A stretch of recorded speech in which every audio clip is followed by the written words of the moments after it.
বকেয়া বেতন পরিশোধের দাবিতে রাজধানীর মহাখালীতে বিএমআরসি ভবনে অবস্থিত কমিউনিটি ক্লিনিক স্বাস্থ্য সহায়তা ট্রাস্ট কার্যালয় অবরোধ করে অবস্থান কর্মসূচি পালন করছেন তারা।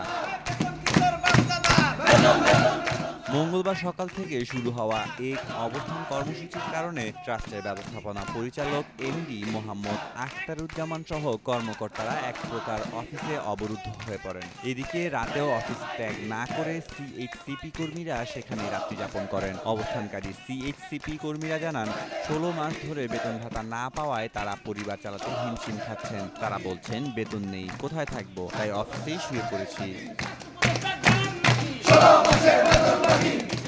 অবস্থানস্থলে কর্মীদের হাতে ছিল নানা দাবি দাওয়া সম্বলিত ব্যানার ও প্ল্যাকার্ড। এর একটিতে লেখা ছিল, বেতন চাই, ন্যায্য প্রাপ্য চাই, ১৬ মাসের বকেয়া পরিশোধ করতেই হবে। আরেকটিতে স্বাস্থ্য উপদেষ্টা জানেন নাকি ১৬ মাসের বেতন বাকি। এদিকে নিজ কার্যালয়ে অবরুদ্ধ হয়ে পড়া কমিউনিটি ক্লিনিক স্বাস্থ্য সহায়তা ট্রাস্টের ব্যবস্থাপনা পরিচালক মোহাম্মদ আখতারুজ্জামান বলেন, আর এদিকে অংশগ্রহণকারীরা বলছেন, বকেয়া বেতন ও পদায়নের দাবি আদায় না হওয়া পর্যন্ত তাদের অবস্থান কর্মসূচি অব্যাহত থাকবে।